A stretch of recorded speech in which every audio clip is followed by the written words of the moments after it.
All right. Hey, besties. Hey, besties. We have a very special guest today, our very first guest. She goes by Sodium Hot, aka Kiwi. And I invited her to come on this podcast because obviously she's a baddie and we only allow baddies. She only makes friends with baddies. Yeah, I only make friends with baddies. I wasn't even using my not camera. Microphone. And also, this is my first time interviewing someone, so whatever, we're just gonna go with it. But I think what really connected me and you was because we both aren't from here. Right. Yeah, so We're aliens. We're aliens. Wait, are you an alien? No, you're not an alien. Are you a resident alien? Oh, I'm a resident alien. Oh, period. I'm a resident. See, that's where we different. I'm a citizen girl. Yeah, and me and her have really connected with, you know, having the same struggles and kind of just having like the same mindsets of being like an immigrant living here in America. So yeah, that's what we're gonna do today. But obviously you guys know I have my little segments and Kiwi's gonna have to participate in them. Yay! So the first segment of this podcast is the sip of the week. So we got our matcha here. Hey, From cheers. Coffeeholic. Cheers. And this is kind of where I ask myself what I've been up to. So, Kiwi, Sodium Hot, what have you been up to? How's life been treating you? No complaints. I feel like it's hard to not have a good time during the summer here in Seattle. Yes. So just trying to hang out more with my friends, playing more music, enjoying my life until the winter comes. Right, because that's me and guys. The thing about me and Kiwi during the winter here in Seattle, we hibernate. I don't see her during the winter, so this is rare. And you've got some stuff coming up, right? Some shows coming up. What's coming up next for you? So I will be DJing for a house end of term party for the Beacon. The Beacon. Which is the coolest place on earth. Yes. So I got some people I want to impress. Yes. But then what's after that? And then I might have a rooftop party coming. I'll give you more details. Yes. And then some new songs coming on the way. So that's exciting. Guys, she just came out with, is that like your second single? Like a third. Yeah, she just Third. came out with an awesome single. Oh my God, I forgot what it's called. Ties to you. We literally made a video out of it, a shuffle video, and it was like super sick. So yeah, okay, cool. That's awesome that summer has been treating you well. For me, I've literally just been working and getting Curing ready. people. What? Curing people, yes, helping people out with my job. And we've also have been planning for the shuffle battle that's Yes. happening here in August 8th, which, by the way, Miss Sodium Hot is DJing for us. This is going to be her third battle. Yeah. Not Very exciting. participating, but as a DJ. But yeah, okay, cool. All right, let's get into it. Anything else you want to share about your life? I'm like, so my parents. What's the trauma here? Okay, cool. Well, let's get to know Miss Kiwi a little bit. So I want to know about your journey here to the States because Miss Sodium Hot is made in China. I am made in China. And we have, like, our stories are a little bit different because you came to the States as a teen. Yeah. How old were you? I was 14, I believe, when I came here as an exchange student. Oh, okay, yeah, see, I was 8. So, yeah, I want to know, like, how did that come about? Like, what made you come here as an exchange student? Yeah, so I was in middle school in China, and I've always loved learning language. Like, English was my best subject back then. And my mom was like, I heard that there is an exchange program. I want you to just, like, go take the test, do the interview. You don't have to go out if you don't want to, but I just want to see, like, where your English level is at.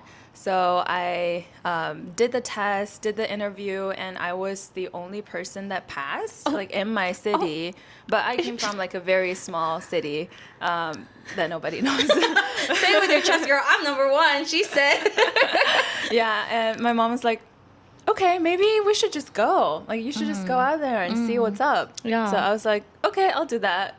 And that happened. Yeah. But I think my mom realized that I wasn't really happy where I was because my school back then, they only cared about grades. So Typical Asians, yeah, bruh. so they would take away all of our like art classes, music classes, PE just to like fill in with like math and Chinese, English, that So kind of that's where the things. trauma began.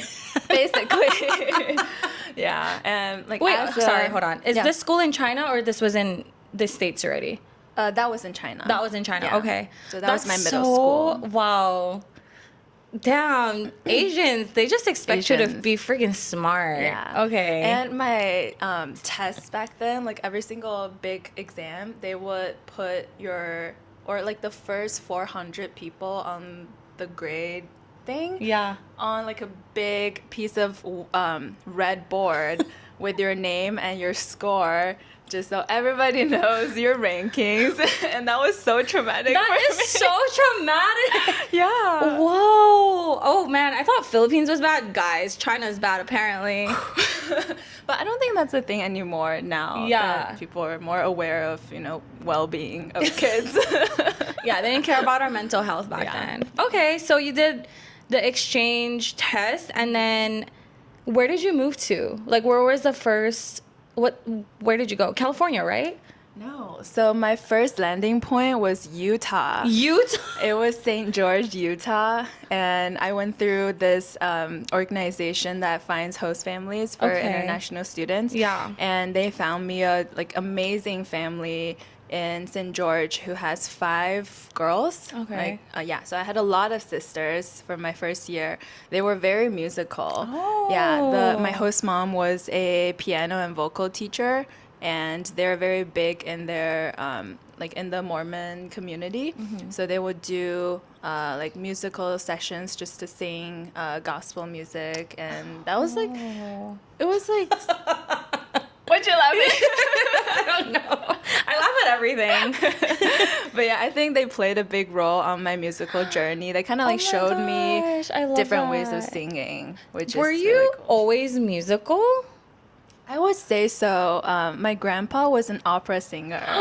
So, like, everyone in my family always Oh. loved singing, and Uh-huh. I think that has shaped my interest in that way. Wow, that's so awesome. I feel like, yeah, we as Asians, we get pressured to go to like, obviously, like me, I'm in the healthcare field, but there's so much of us that have like that creative like brain, but we're so conditioned to chase like the money or like the title of like being a doctor. Yeah. Wow, wait, that's so cool. Okay, so you went to high school in Utah, and then did you go home like every summer? So the exchange program was only 1 year. Okay. So I lived in Utah for 1 year, went back for China for a little bit, and then immediately went to California for the rest of my high school. Oh, okay, and then you went to college there, Yes. and then you ended up here. Yeah, basically. For grad school. Yeah. Right. Okay. See. Okay. I remember. Yes. I remember your You journey. do. Okay. And how long have you been here in Seattle? Almost 5 years now. And she's here to stay. Hopefully. Yeah, to we're stay here. as long as I can. Yeah. we love Kiwi. I love having her here. She's definitely like a soul sister. So. Yeah. Okay. Cool. Let's get into the questions. All right. But let me sip my matcha because I love my matcha. Me too. And can you guys see we're matching? We have our Dream State jacket on. I've only been to one Dream State. Really? Yeah. I've been to, when was it? What year are we in? 2026? Yes. Are we 2020? Yeah. Yes, we are. So we're 2026. I only went to 2024. I didn't go last year because I was in Hawaii during that time. But yeah, Okay. I've only been to one Dream State. How did you like it? I loved it. It was definitely like a very, very different from like EDC and stuff. And I'm very new to like the trans world. So yeah, I'm slowly learning. Are you going this year? Yes. Okay. Yeah, and we're also going to Above and Beyond in Yay! September. Yeah. Okay, cool. Let's get My into hands are sweaty. Are you nervous? Yes, No, I don't am be nervous. I remember, okay, this is how I knew me and Kiwi were going to be like besties and friends. We were in California and we were eating Chinese food. And I remember I was just like yapping. Like you were just sitting there and you're like, May, I'm so relaxed with you. And I was like, I just like kept talking and making you laugh. And I was like, oh, okay, we're gonna be like very close. And I think I like don't even know how we got close. It was just like so organic. I think we met for the first time at Anahata, but I didn't know you back then. Yeah, I think you were like announced as a DJ, and I was like, is she from here? Like, I don't know. But yeah, I met you at Anahata, and then I found out that you were from here. And then did we just like start hanging out? I think so. I think it was a road trip that we did. Oh. And oh yeah. that kind of, what was that? We went up Leanne's to birthday. Leanne's birthday. Yeah. Guys, me and Kiwi have bonded at the border. Yes. Okay, cool. Yeah, that's how we got close. And Kiwi is definitely like one of my besties here in Seattle. Okay, so what was the biggest challenge for you when you first moved to America? At first, language was definitely a thing.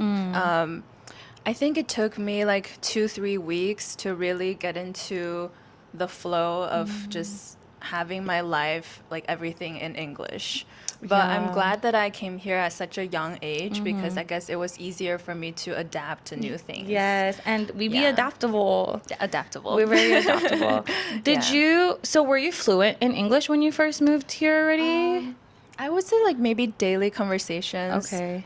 But it was really challenging to take actual classes in school because there would be like biology and like chemistry. I'm like, what are all these words? Too. That's how I was too, girl. I moved to Hawaii at 8 and I was like in my like science class and I was like, what? I'm still like that. Like literally, I'm still like that. I ask Renato sometimes, I'm like, what does this mean? And it's like a regular English word. Like, this morning we were watching Big Bang Theory and they were using like big words and I was like, what does that mean? And I've been living here for 20 years and I still struggle. So sometimes I pretend like I know what's happening, but I don't. You just smile and okay, that's so cool. Okay, so what was like the biggest culture shock for you when you first moved here? Culture shock. Food was one of the big things. Oh my God, yes. Yeah, so in Asian culture, like we eat very well, and 3 meals a day. We would eat like a big bowl of noodles with like chicken and veggies for breakfast. But then when I moved to my host family, they would give me like popcorn for dinner, and I'm like, so where's the actual food? Like this can't be the dinner. Oh my God, I feel that. Yeah. When I got my first, Jesus, I need to get comfortable here. When I first got like my American breakfast in school in Hawaii, I had like a pancake and I was like, are you serious? This is it? Where's my rice? Yeah, where's my rice? Like, are you That's so expecting true. me to get full from this? Oh my gosh, that's so crazy. Okay, was it easy for you to like make friends or no? Was it hard? It was easy because 2 of my host sisters went to the same school, so Yeah. they kind of introduced me to all of their friends. Yeah. I was very shy back then, but I think I was like trying so hard to be outgoing, which was kind of exhausting, Yeah. but at the same time it did help me like go out there and meet a lot of people and try new things. Yeah. I guess nothing has changed till this day. 'Cause Yeah. I'm still shy and I still just like try to put myself out there so I can meet more people. Yeah, I'm the same way. I think people get shocked when I tell them I'm very shy, but truly, like, deeply I am. Like, if I don't know a lot of people, like, in a room, I get so, like, nervous. Yeah. And I'm just like, I just want to crawl back into my room. Yeah, I feel that. Yeah. So what's, like, your favorite Chinese food? Favorite Chinese food? It's something my grandpa makes.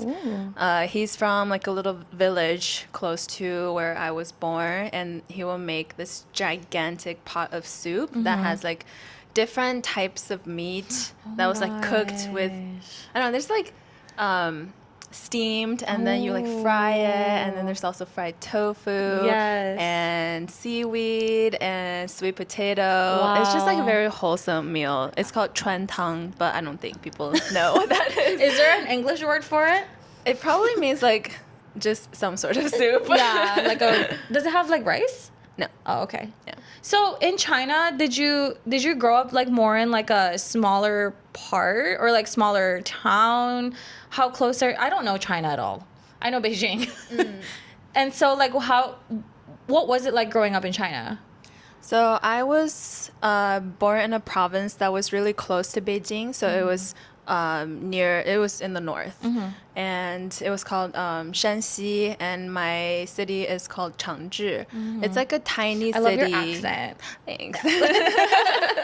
What accent? The Chinese, like the way you say it, because if I try to say something in Chinese, I'd be like, what?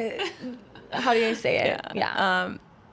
Where was that? Yeah, so it was a very small city. It's still the city feels, but you kind of know a lot of people. Like, you know your neighbors, you know a lot of people in the community. Yeah.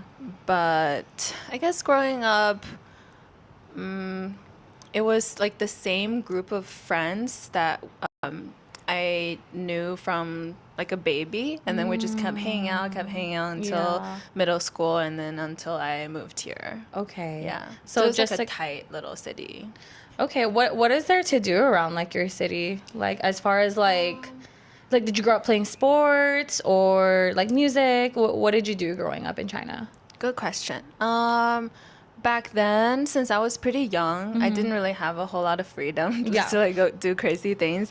But in our neighborhood, I guess, we were very big on is it called boogie board?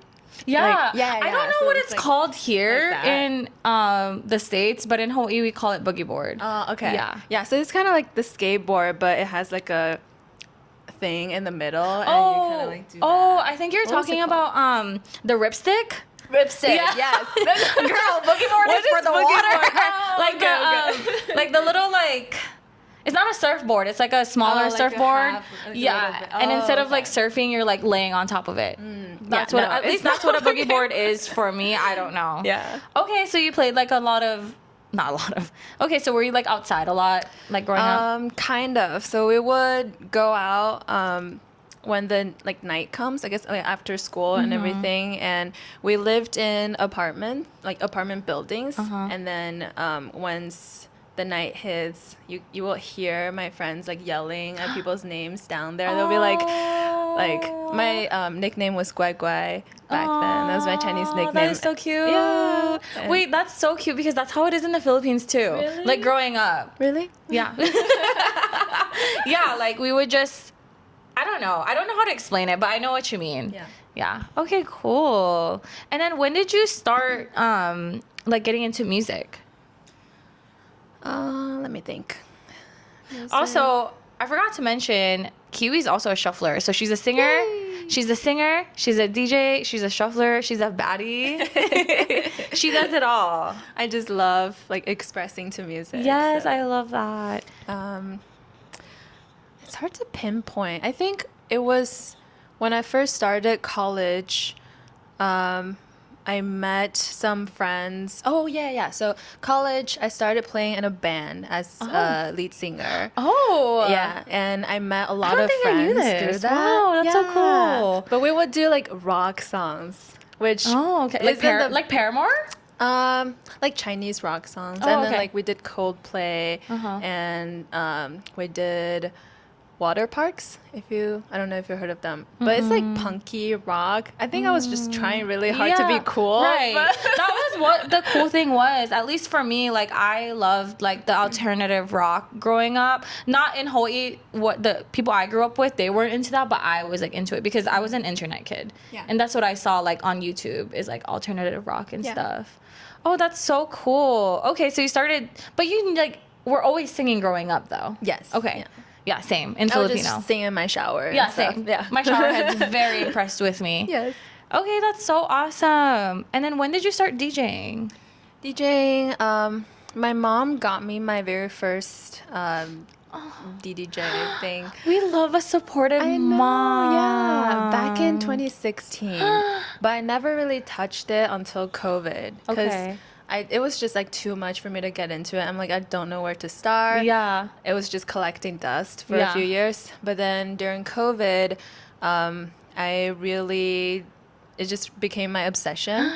And I was trying to figure out how to use it until kind of like the first year post-COVID. I was living in China for 1 year before I moved here, and I met some trans communities in China. Oh. Oh, really? Yeah. Wow. Yeah. Is that like what inspired your like sound now? Is kind of that, or were you always into like the trance, like Anjuna?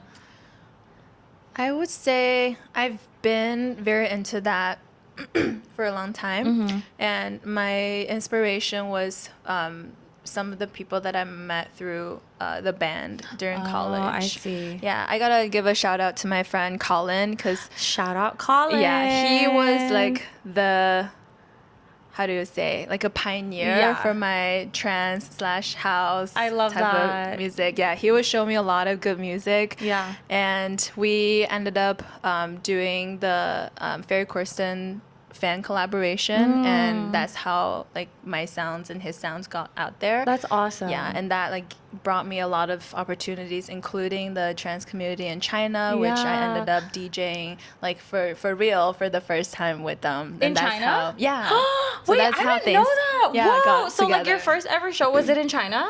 Yes. Wait, that's like so cool. Like in your home, like that's awesome. That's kind of how I feel about like my shuffle retreat because I'm from Hawaii, and the fact that I did it in Hawaii, I know. it was so I'm sure like, that was so meaningful. It was so meaningful to me, and like getting to share that with everyone, and it's like getting to do something that you're passionate about in your home. Yeah. It just hits differently. It just hits different. I hope that one day I can do one in the Philippines because like obviously that's where I'm from. But yeah, Philippines and Hawaii, they're both my home, so. Awesome. Okay, next question is, how do you stay connected to your Chinese culture and heritage? That's a hard question. Yeah. To unpack. Yeah. I feel the same way. Like I ask myself, I'm just like, how do I stay connected to like my Filipino roots? Which is hard because I definitely like, I did not like being Filipino when I first moved to Hawaii. I shut that part of me down. I did not connect to it because I was like living in two worlds. Yeah. And like, I wanted to be so like, I don't want to say American, just like being in Hawaii. Like, I feel that. to fit in Hawaii, and like it wasn't Filipino. Like I didn't grow up with a lot of Filipinos, to be honest. Being from Hawaii, like there is a lot of Filipinos, but in my small town there wasn't like a lot. So I just like hid that part of me. I was just this Filipino girl like at the house. But yeah, I'm still trying to connect with that side of me. So I feel that. And Yeah. I think a lot of immigrants can resonate on that because you are living in both worlds. Yeah. And sometimes it's hard to find the middle ground. yeah. I think at the beginning, I was very young and I was trying really hard to fit in. Sometimes it's easy to kind of like lose my roots because I'm trying so hard to like build something here. Yeah. But I think the community you surround yourself with and Yeah. just the people around you really help you. Because now I have like all these friends from all over the world Yeah. with different cultural backgrounds, and everyone is very proud of who they are. Right. Yeah. I love being Filipino. Like I will rep being Filipino all day, every day. Yeah. But yeah. That has become something that we can connect on. Yes. So it inspires me to look inward and see, okay, what about being Chinese like makes me feel like I'm proud and I want to share it with Yeah. people. So that's something, it just, how do I say this? I'm the same way. Sometimes I'm trying to explain things and I'm like, it makes sense in my head, but like, how do I say this right now? Yeah. Yeah. But yeah, the people around you. And also, like, all of a sudden, being Chinese is, like, super cool now. Right. Everybody's trying to be Literally Chinese. with the whole like year of the horse thing, everyone's like, oh my god, was it year of the horse this year? Yeah.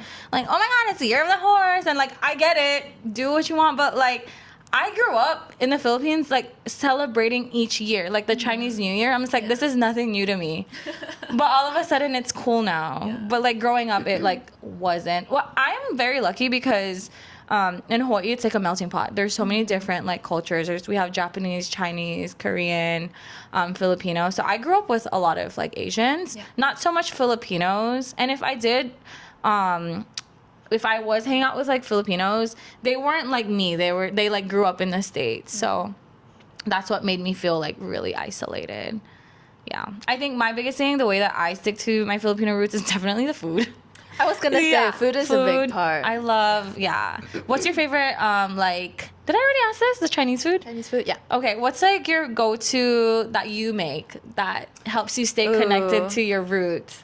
I would say porridge because that's something like so specific to Asian, especially like Chinese culture. I think you made me try that, right? When we went to that Chinese restaurant in California. Yes, that I was think so so. good. That was my Yeah. first time having it. You know what's crazy? So when I first moved to Hawaii, Filipinos are so big on parties. We had a welcome party, and my welcome party with my mom was at a Chinese restaurant. Okay.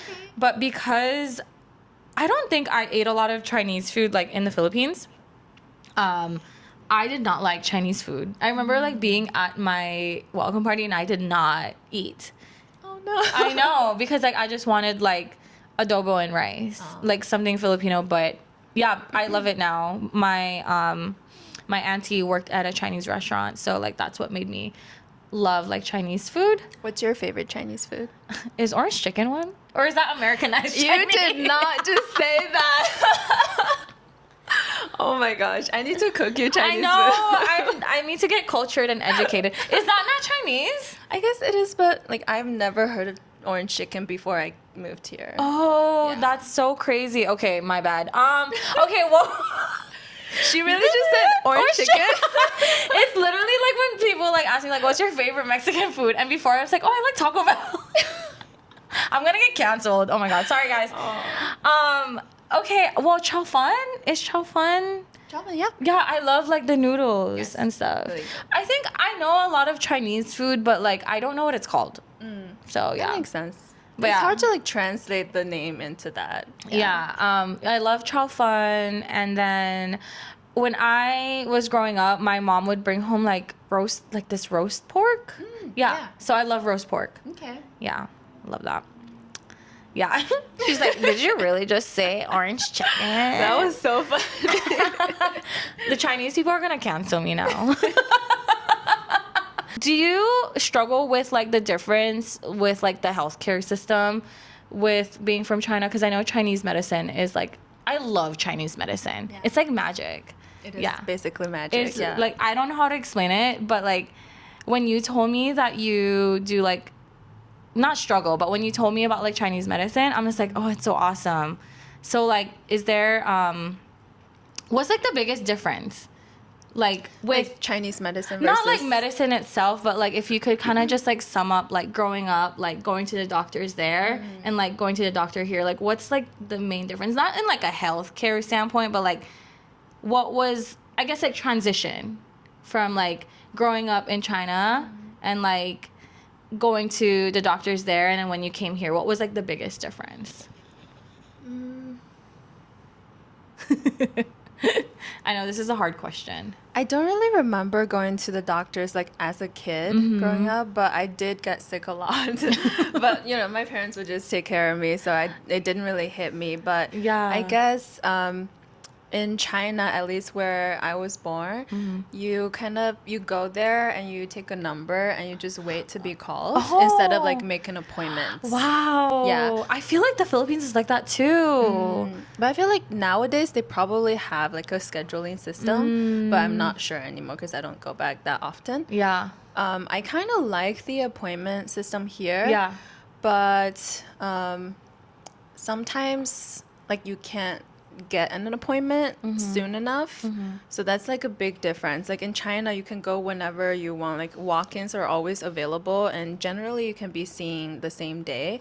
So if like something urgent happens, you can always go there. But here, if it's not like urgent care or ER, Yeah. you have to wait like months. months. Yeah. That's so crazy. I am so glad that we're talking about this because like obviously like I work in healthcare and I have a lot of people that I see and they have to go see like a neurologist or like a cardiologist. But if you're not dying, Exactly. they're like booked Yeah. in like 6 months and you're over here just like, okay, so what do I do about my heart? They're like, well, you're not dying, so Right. And sometimes like I wait so long to be seen. My problem's like go away. I'm healed. Yeah. And then when I see the doctor, I'm like, I think I'm fine now. Yeah, But like I think Philippines yeah. is the exact same way. Like we don't need to wait. Because I remember like I didn't really go to doctors like growing up either, but I remember just like being able to go whenever I wanted. Yeah. But yeah, I love Chinese medicine. I can't really even like explain Chinese medicine. Obviously, I can't because I don't study it, but it's so good.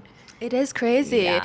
I've been listening to this book about this doctor that practiced Chinese medicine, and how he's basically just a magician because it's so holistic. Very holistic, yeah. You have to know, like if you're treating someone with Chinese medicine, you kind of like need to know everything about them, Yes, not just like yeah. the symptoms that you're showing, but like your daily routine, how you live your life, even Yeah. the things that going on in your head. Yes. It's like everything. Yeah, and it's all about like chi and energy, right? Yeah. Yeah, and like is it Western medicine? I don't know what it's called. Whatever we have to deal with here is like you go to the doctor, you tell them your symptoms, and they're like, here. Yeah. So sometimes I feel like, but you didn't even ask me like What's going on? Right. Yeah, they're Yeah. just so easy to like give you like a solution and a mask for like the symptom that you're feeling. Luckily now there's so much resources like for people here. Like I go to acupuncture. Oh my god, shout out to my acupuncturist. You're the go. I literally tell Which her. Her name's Simone. okay. Yeah, I'll give you her info. Okay, She's sounds great. Yeah, I always tell her every time I come out of like my session, I'm just like, oh my God, this is like magic. Like Chinese medicine is magic. And like she shows me like all the things that she's doing to me. And I'm like, this is magic. She's like, it is. Yeah. I love that. Yeah, I love that. Okay, let's move on to our next question. What is the biggest challenge now as an adult that you have to face as an immigrant here in the States?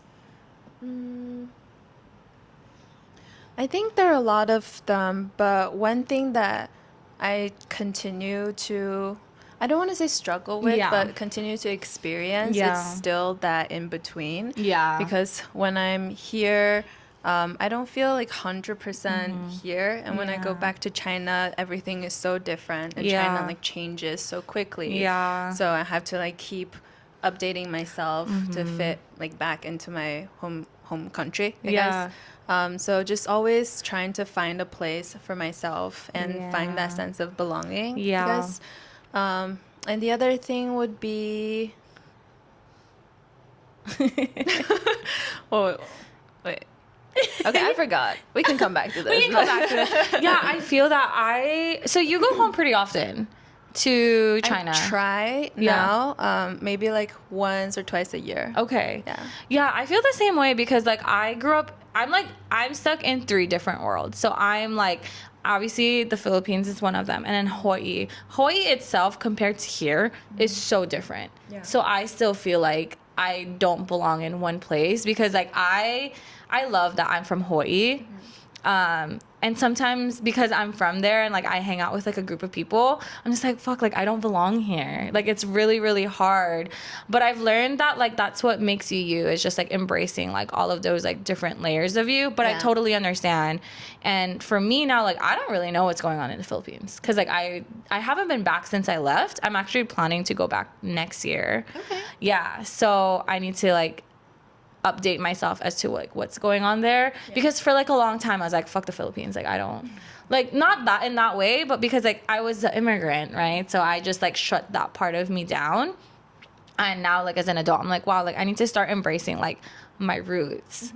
But yeah, I definitely feel that not struggle. Yeah, it's not a struggle. It's just a part of experience. It's a part I of guess. experience. Yeah. And I remembered my second point.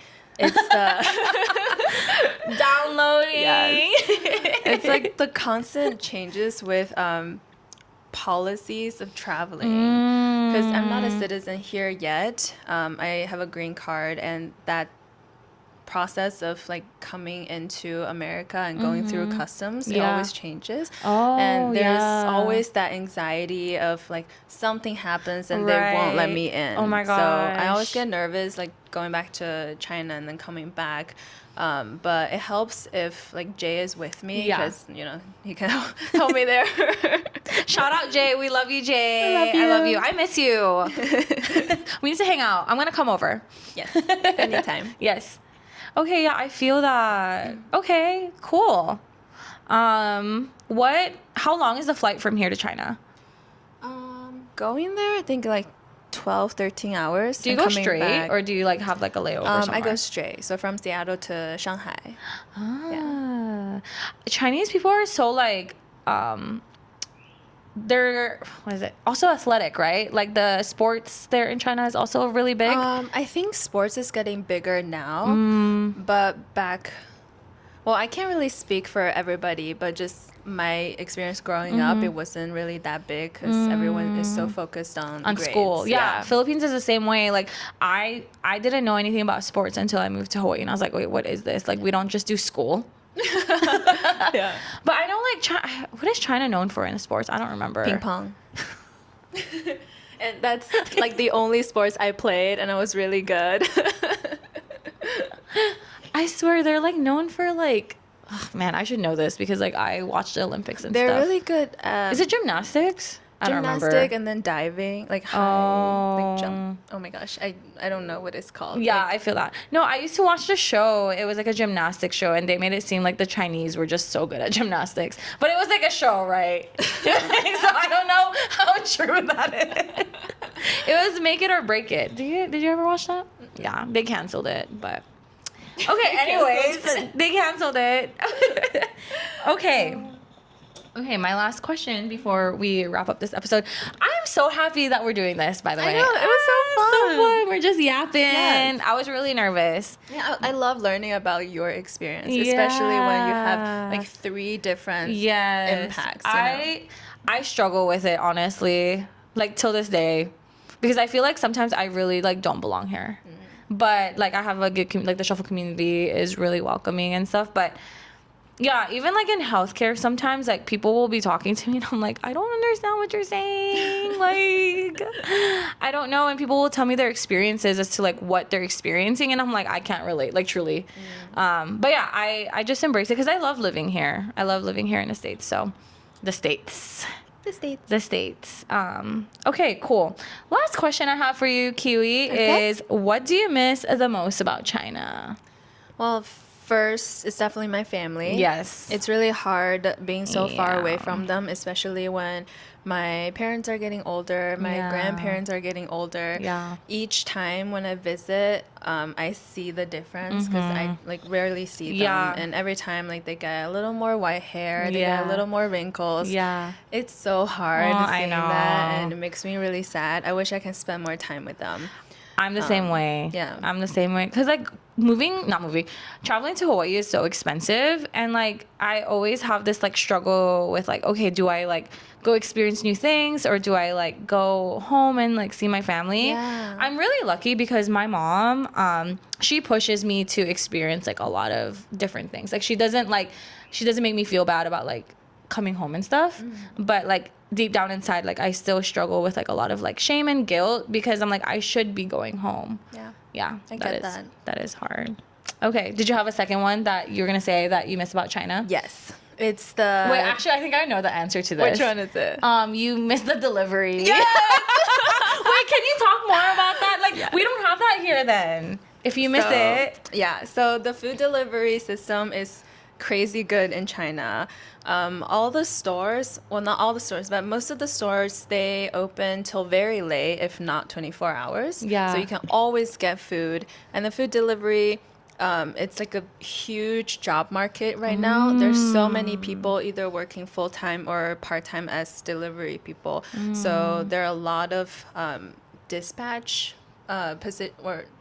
locations, so you don't have to wait for someone who is like coming from like a really far place. You can always get your food within like 30 minutes. So it's like Uber Eats. Yeah, so but it's better. like DoorDash, but better, and it's so cheap. Like you don't feel like you're paying like such extra money to just order food online. Wow, that's crazy. Yeah, Philippines is also really cheap. Like I'm aiming to save like only like a couple $1,000s for my trip for the Philippines, but because it's so cheap, I'm like rich, or like I'm gonna be able to like experience like the things that I didn't experience growing up. Yeah, I feel you. Wow. Wait, that's so cool. I actually have a third point. For Okay, that one. Oh, she got a third point. Where we shop in China online, there's a website called Taobao. I don't know if you know, but it's basically like the original Temu. Yeah, Temu, it's what Temu it. is trying to be. But you can find everything and anything, like from food to clothes to live pets. Wow, I gotta move to China. Yeah, like, I gotta move to China. Yeah, you can buy everything. Wow. There, yeah. It's like a store or like an online store? It's an online shop. Okay. Like a website that anyone can really open a shop there and just sell their stuff. Wow. Yeah, it's like a search engine. And you can just find anything. And it's usually pretty cheap. And it has like wide price range. So you can find anything like under your budget. And Timu's trying to steal that? Or trying to be like that? Timu's trying to be like that, but I know there are a lot of restrictions because of like shipping and policies. So the price will probably never be like what Taobao can offer. But yeah. I think there was like another website that people would use for like shopping before. I think my friend, she used to shop at, did you ever hear about Wish? Yes. Oh my god, that's like the original Shein and Temu. Yeah. I never bought anything from there, but my friend that I lived with, we lived together in college, and every time I opened the mailbox, there was always something, and it was from China. Yeah. And it would be like super cheap. But yeah, you could literally find anything on there. I don't know what happened to Wish. Is it still a thing? I don't know. That's a good question. But I did buy like two things my first year living in St. George, and it took like almost 4 or 5 months to get here, and I thought it was a scam. I was like, okay, Yeah, that's what I was just gonna scared let it of. go. That's what I was scared of, is that I was gonna get scammed. I think my mom did get scammed from Wish. Oh, really? Or something like that. But yeah. Anyways, that's all I have for today. All right. Oh my god, that was so much fun. Yeah, if you guys want to catch Miss Sodium Hot playing here in Seattle, please check her out. Her Instagram is Sodium hot, Okay. but with a 0 instead of Wait, O. hold on. I have one more question actually before I wrap this up. Why Sodium Hot? Oh my gosh, I was so Like- scared that you were gonna ask that. Because I don't know. You don't And then know? I I don't- feel like you do know. Do I? Maybe I forgot. Okay. But I didn't know that it translated to so damn hot. I thought this whole time I was like, oh, she must like salt or something. I think you did tell me, but I forgot. Okay, so it came from a joke, like an inside joke within my host sisters living in Utah, because they weren't allowed to swear. So when they wanted to say like so damn hot, they had to say, oh, sodium hot. Oh. That was the only reason. So it started off as like a joke. I'm like, I'm just gonna call myself sodium hot since no one understands Actually, that. I don't think you told me this. I think you told me as to why you call yourself Kiwi. Why Kiwi came about. Because you have a Chinese name, right? Yeah. Yeah. What is your Chinese name? 胡家园. Oh, period. You better say it with your chest, girl. Yeah, and then how did you become Kiwi? So I'm just getting too personal here. I love yeah, it. I love it too. Yeah. But I actually had like so many different English names that I gave myself throughout my whole journey here. Yeah. So a lot of my friends knew me from different time periods. They know me as a different little name. era. You have eras. Yes, Okay, yes. so we're in the Kiwi era. We're in the Kiwi era. But sometimes like when my husband meets one of my old friends, they'll be like, oh, like, so how did you meet Annalise? And my husband will be like, who the fuck is Annalise? Wait, did you meet Jay as Kiwi? I met Jay as Kiwi. Period. Yeah, that's actually when I first started using Kiwi. It was on my dating profile because I didn't want to give my real name, and then it just stuck. I love that. I love Kiwi. I hope that you stay in Kiwi era forever, but I totally get it if you don't. But I love Kiwi too. yeah, Kiwi's cute. Well, that's all I have for you guys and for Miss Kiwi here. If you guys want to see more of Kiwi, follow her on Instagram and come to our shuffle battle August in 8th. August 8th. Do you ever feel like your grammar is wrong sometimes? Always. Same. Like people call me out here and I'm just like, first of all, English is not my first language, and I'm from an island where we talk broken English. So y'all need to give me some slack. Yeah. But yeah, you make me feel less alone. Like, cause sometimes I'm like, people don't know my struggle. I feel you. I feel like as long as people can understand me, grammar isn't really big. Unless I'm doing like a job interview, you know? Sometimes I be talking to my patients, I'm like, oh, that came out not how I wanted it to come out. But yeah, guys, give her some love, and thank you so much for coming on my podcast. Thank you for having me. I love you. Love you too. Hey, bye, besties. Bye, besties.